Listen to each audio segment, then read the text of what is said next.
Discipline is the key to every wealth by Rohn. We must unweave every strand of our cable of habits, slowly and methodically, until the cable that once held us in place becomes nothing more than scattered strands of wire. How do you get a miracle going? It's all a matter of discipline. And it begins with one simple step: doing what you can do. Discipline enables you to capture your emotion and wisdom and translate them into action. Once you have seen and felt your ideal future, you will be ready and able to pay any price to get there. The bridge between thought and accomplishment. If there is one magic word that stands out above all the rest, it is discipline. Discipline is the bridge between thought and accomplishment, between inspiration and achievement, between necessity and productivity. Remember, all good things are located upstream from us. The passing of time takes us adrift, and drifting only brings us the negative, the disappointment, and the failure. Failure is not a cataclysmic event. It is not generally the result of one major incident, but rather of a long list of accumulated little failings. If your goal requires that you write 10 letters today and you write only 3, you are down 7 letters. If you want to make 5 calls and only make 1, you are down 4 calls. If your plan calls for saving $10 today and you save none, you are down $10. The danger is looking at an undisciplined day and concluding that no great harm has been done. But add up these days to make a year, and then add up those years to make a lifetime, and it will become apparent how repeating today's small failures can easily turn your life into a major disaster. Success, on the other hand, is just the same process in reverse. If you plan to make 10 calls and you end the day having made 15, you are up 5 calls. You can see what a massive difference this sort of thing could make in a year. And what wealth and accomplishment await over a lifetime. Discipline is like a set of magic keys that can unlock all the doors of wealth, happiness, culture, high self-esteem, pride, joy, accomplishment, satisfaction, and success.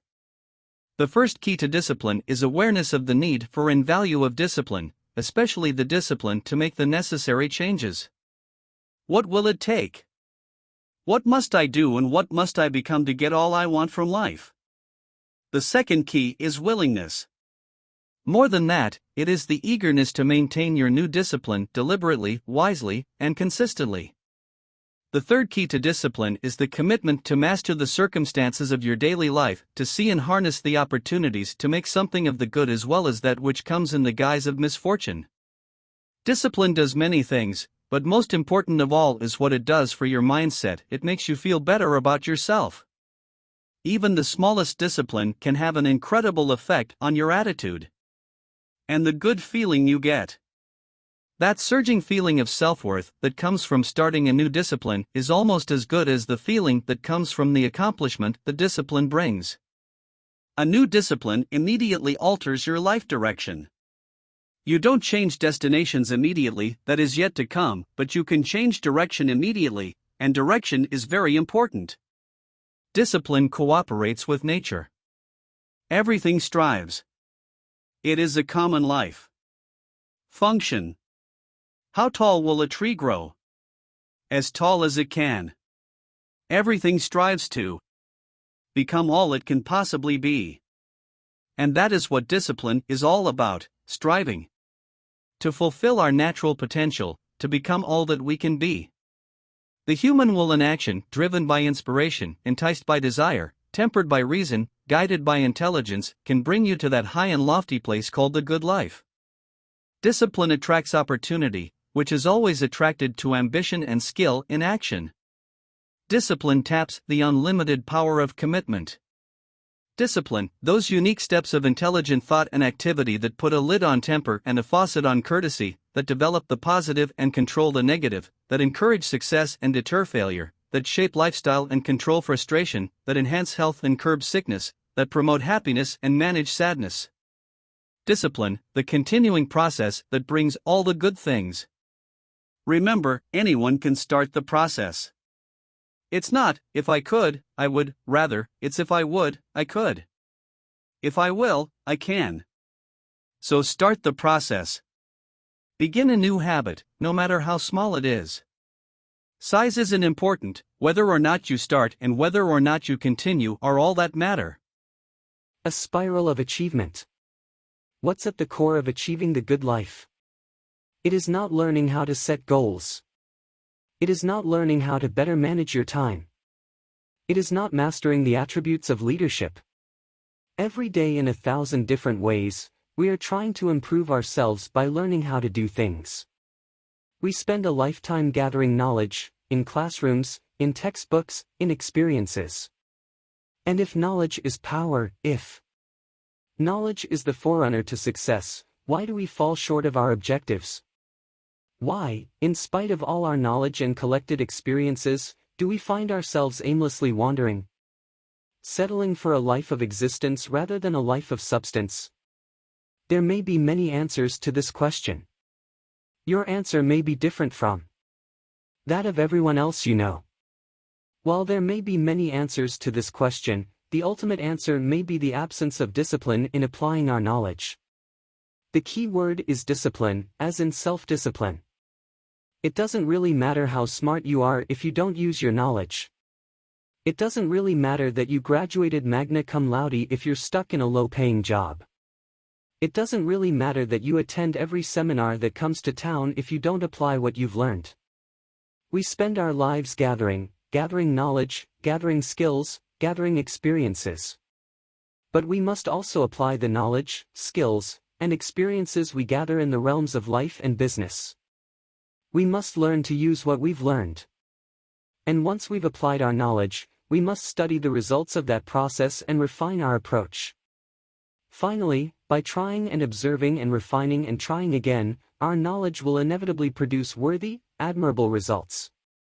And with the joy and results of our efforts, we continue to fuel our ambition with the positive reinforcement of continued progress.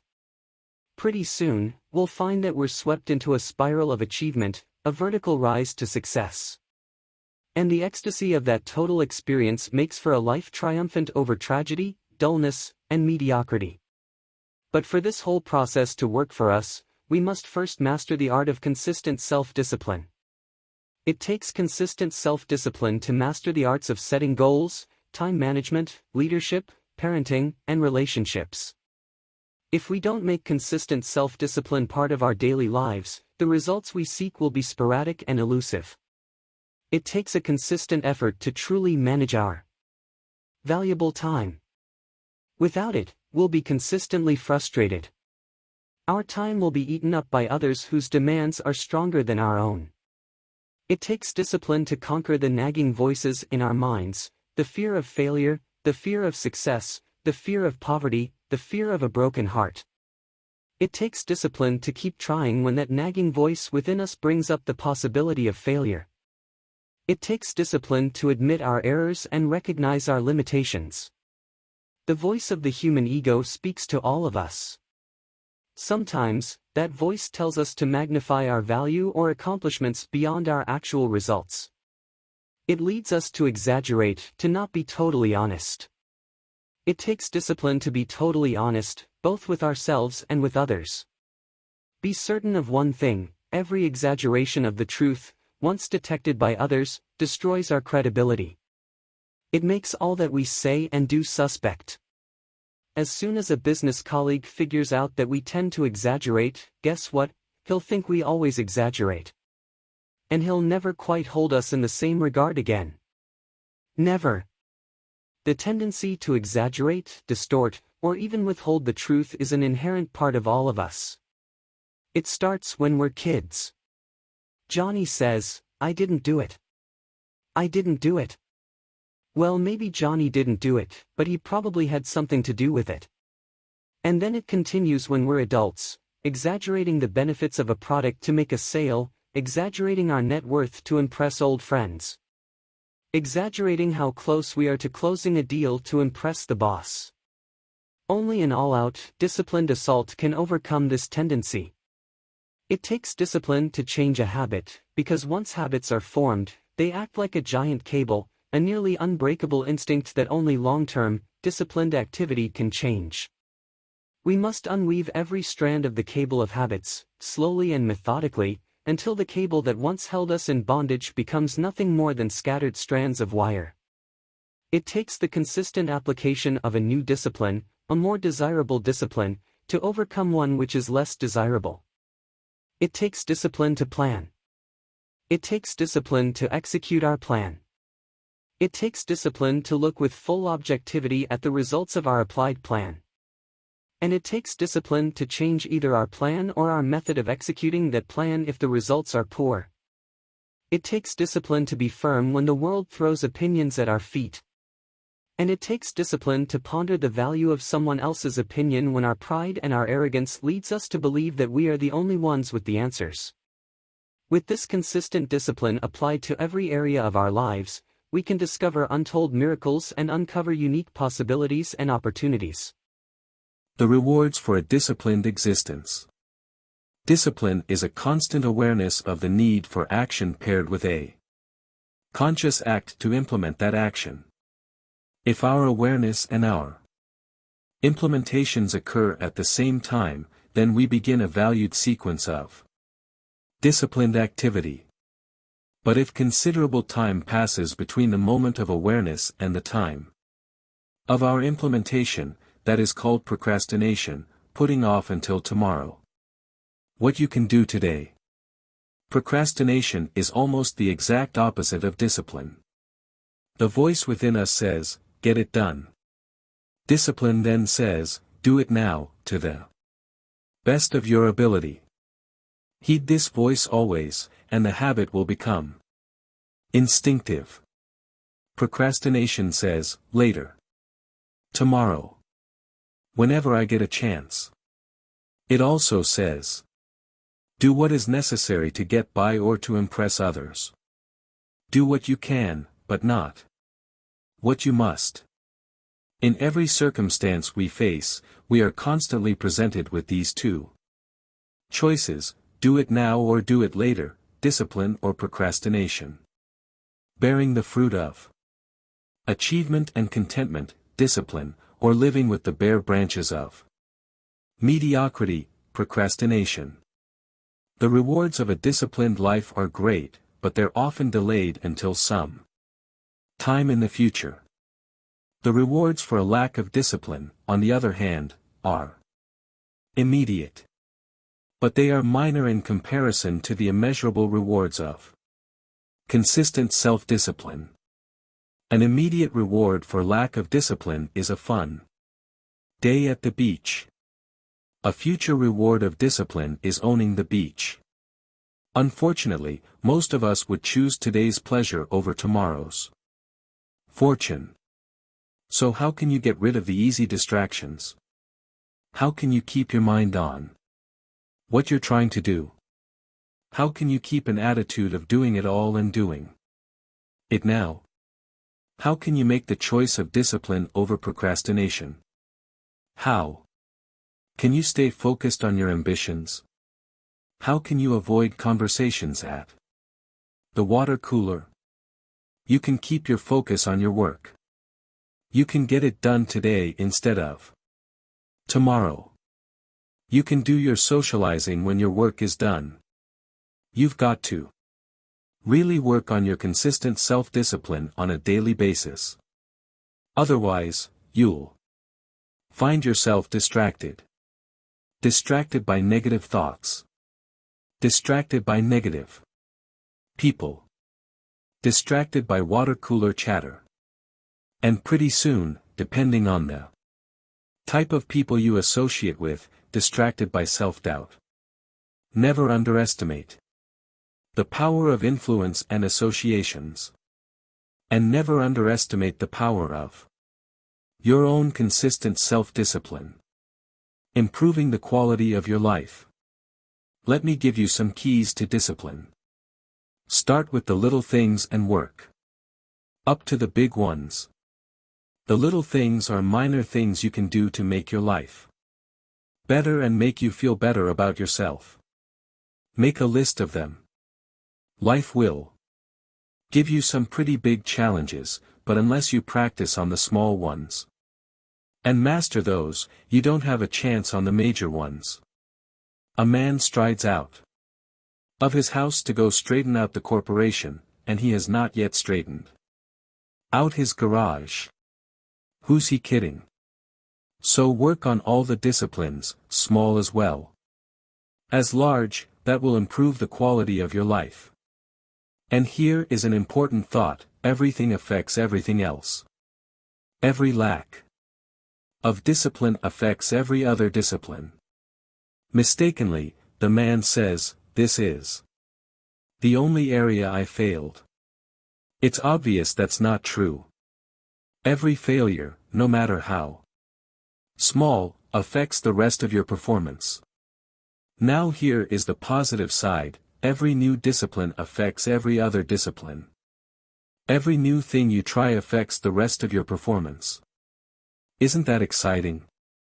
So get started on every small discipline you can think of. You can't believe what it will do for your self-confidence. Remember, the greatest deterrent to success is lack of self-confidence, and lack of self-confidence comes from not doing what you could do. Next comes self-motivation. Really, that's the only kind of motivation there is. I was on a lecture tour in Australia not long ago, and the press interviewed me. They asked, "Mr. Rohn, are you one of those American motivators?" I said, "No. I'm a businessman. I can share my ideas and my experiences, but people have got to motivate themselves. I've discovered that you can't change people. They can change themselves, but you can't change them. Lord knows I've tried. I had a super group of salespeople back in those early days. I said, I'm going to make them successful if it kills me. Guess what? I almost did. It can't be done. Good people are found, not changed. If you want good people, you have to find them. That's the best answer I can give you.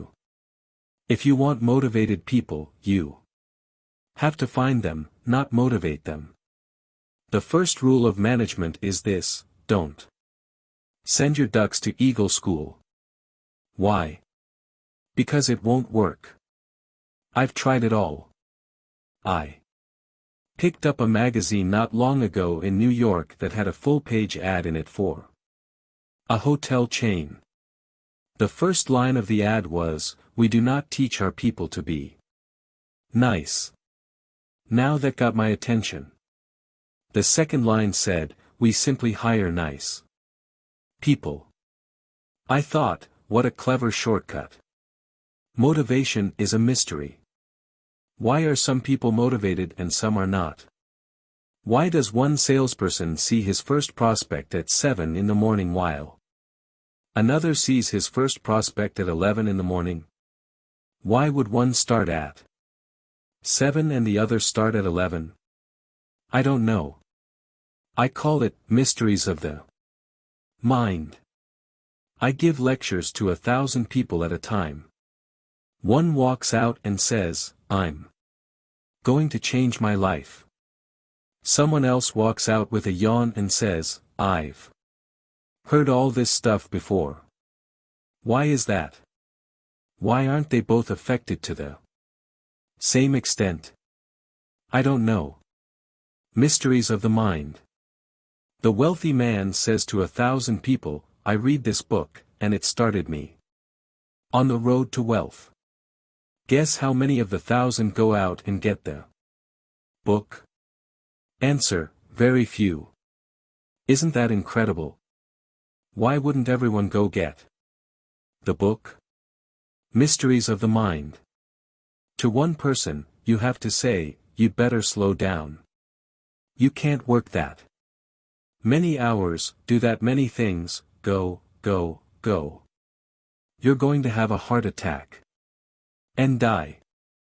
And to another person, you have to say, "When are you ever going to get off the couch?" What is the difference? It's called mysteries of the mind. Why wouldn't everyone strive to be wealthy and happy? I don't know. Mysteries of the mind. So be self-motivated. Don't give that job away to someone else. The guy says.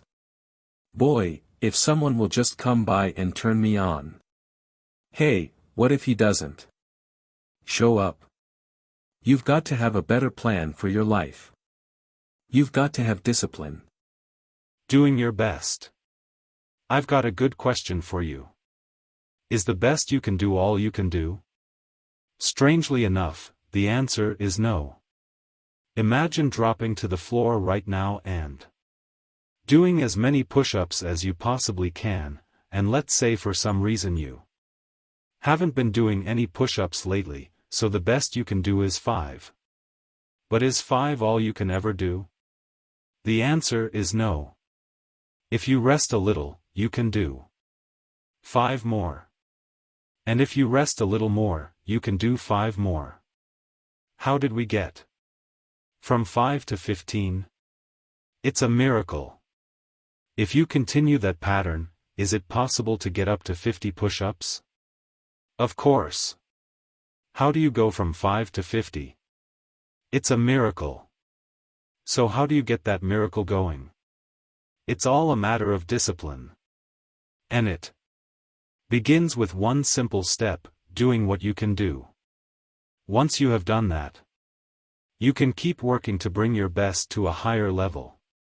Each time you complete an activity and take a rest, you're preparing yourself for even greater accomplishment. But here is a note of caution: don't rest too long. Why? Because the weeds can take over the garden. You've probably noticed that. Kids have that figured out. Here's how they keep things moving: they take rest as a necessity, not an objective. The objective of life is not to rest. The objective of life is to act, to think of more disciplines. Think of more ways and means to use your own wisdom, your own philosophy. Use your own attitude, your own faith, your own courage, your own commitment, your own desires, your own excitement. Invest yourself in discipline so your talents are not wasted. The smallest of disciplines can thereby transform your life. Join that small percentage of truly disciplined people and discover what your best truly is. Reaping a multiple reward.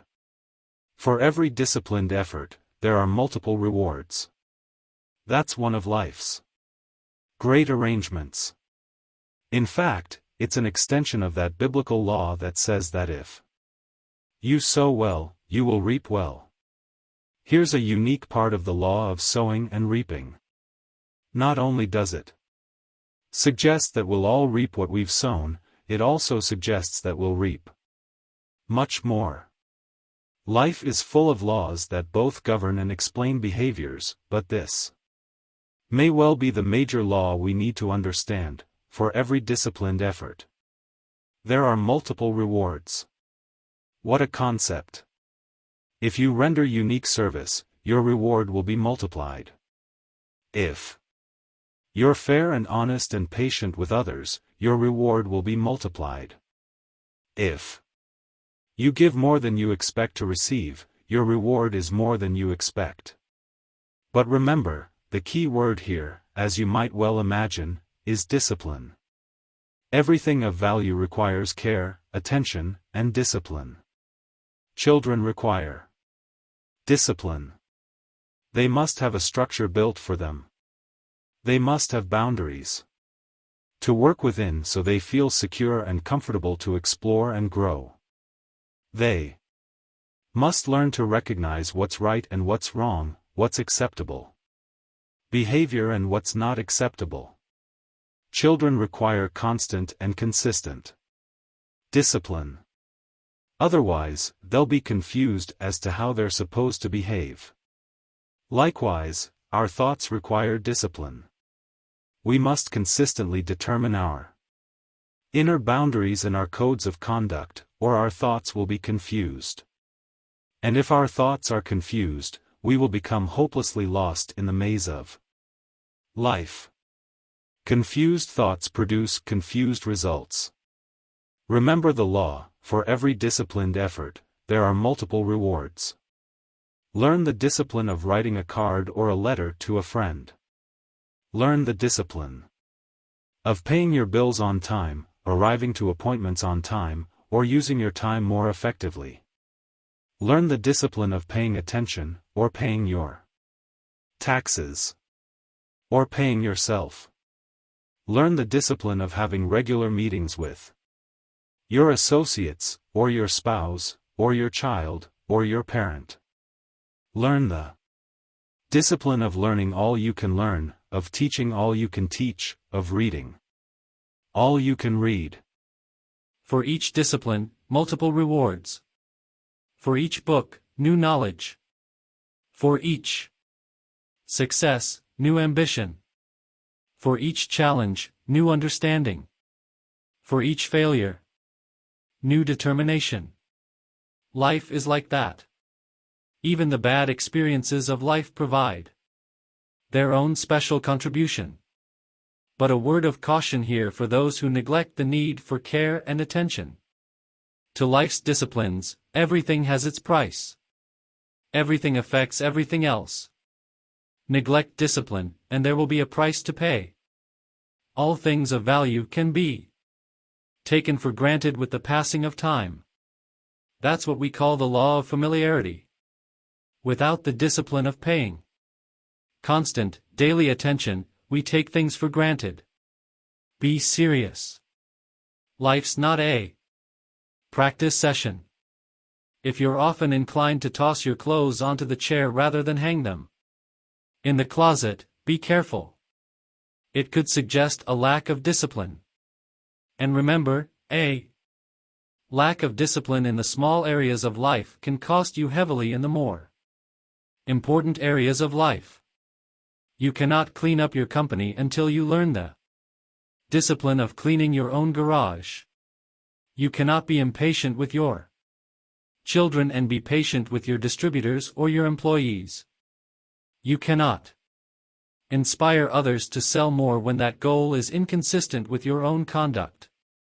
You cannot admonish others to read good books when you don't have a library card. Think about your life at this moment. What areas need attention right now? Perhaps you've had a disagreement with someone you love or someone who loves you, and your anger won't allow you to speak to that person. Wouldn't this be an ideal time to examine your need for a new discipline? Perhaps you're on the brink of giving up, or starting over, or starting out. And the only missing ingredient to your incredible success story in the future is a new and self-imposed discipline that will make you try harder and work more intensely than you ever thought you could. The most valuable form of discipline is the one that you impose upon yourself. Don't wait for things to deteriorate so drastically that someone else must impose discipline into your life. Wouldn't that be tragic? How could you possibly explain the fact that someone else thought more of you than you thought of yourself?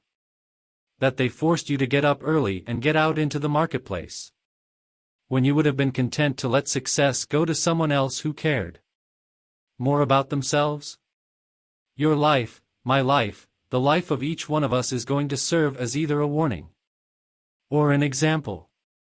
A warning of the consequences of neglect, self-pity, lack of direction and ambition, or an example of talent put to use, of discipline self-imposed, and of objectives clearly perceived and intensely pursued. Price versus promise.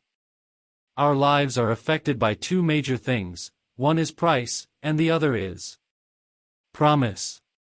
And it's not that easy to pay the price if you can't see the promise.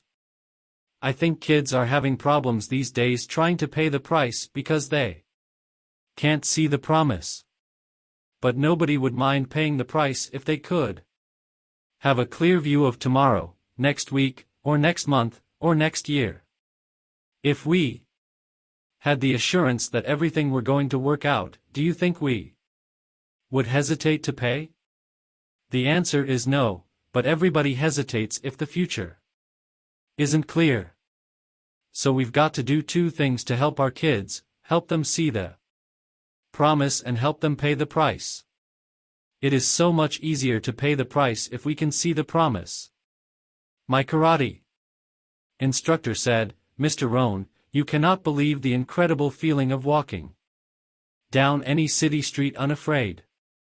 I said, "Let's get on with the classes." I was willing to sweat, I was willing to put myself through the paces to achieve that feeling. What would you do for an extraordinary promise? The most unbelievable things. Would you crack the books? Would you burn the midnight oil? Would you engage in the extra thoughts and the extra disciplines if the promise were adequate? And the answer is, of course. But who wants to read, who wants to burn the midnight oil, who wants to put themselves through the paces if the promise isn't clear? Nobody. So do what it takes to discover what you truly want. Once you have seen and felt that ideal future, that promise of achievement, you will be ready and able to pay any price. The time to act. Engaging in genuine discipline requires that you develop the ability to take action. You don't need to be hasty if it isn't required, but you don't want to lose much time. Here's the time to act, when the idea is hot and the emotion is strong. Let's say you would like to build your library. If that is a strong desire for you, what you've got to do is get the first book. Then get the second book. Take action as soon as possible, before the feeling passes and before the idea dims. If you don't, here's what happens. You fall prey to the law of diminishing intent. We intend to take action when the idea strikes us. We intend to do something when the emotion is high. But if we don't translate that intention into action, fairly soon, the urgency starts to diminish. And a month from now the passion is cold. A year from now it can't be found. So take action. Set up a discipline when the emotions are high and the idea is strong, clear, and powerful. If somebody talks about good health and you're motivated by it, you need to get a book on nutrition. Get the book before the idea passes, before the emotion gets cold. Begin the process. Fall on the floor and do some push-ups. You've got to take action, otherwise the wisdom is wasted. The emotion soon passes unless you apply it to a disciplined activity. Discipline enables you to capture the emotion and the wisdom and translate them into action. The key is to increase your motivation by quickly setting up the disciplines. By doing so, you started a whole new life process. Here's the greatest value of discipline: self-worth, also known as self-esteem. Many people who are teaching self-esteem these days don't connect it to discipline. But once we sense the least lack of discipline within ourselves, it starts to erode our psyche. One of the greatest temptations is to just ease up a little bit. Instead of doing your best, you allow yourself to do just a little less than your best. Sure enough, you've started in the slightest way to decrease your sense of self-worth. There's a problem with even a little bit of neglect. Neglect starts as an infection. If you don't take care of it, it becomes a disease. And one neglect leads to another. Worst of all, when neglect starts, it diminishes our self-worth. Once this has happened, how can you regain your self-respect? All you have to do is start with the smallest discipline that corresponds to your own philosophy. Make the commitment: I will discipline myself to achieve my goals so in the years ahead I can celebrate my successes. Thanks for watching. Subscribe if you like the content.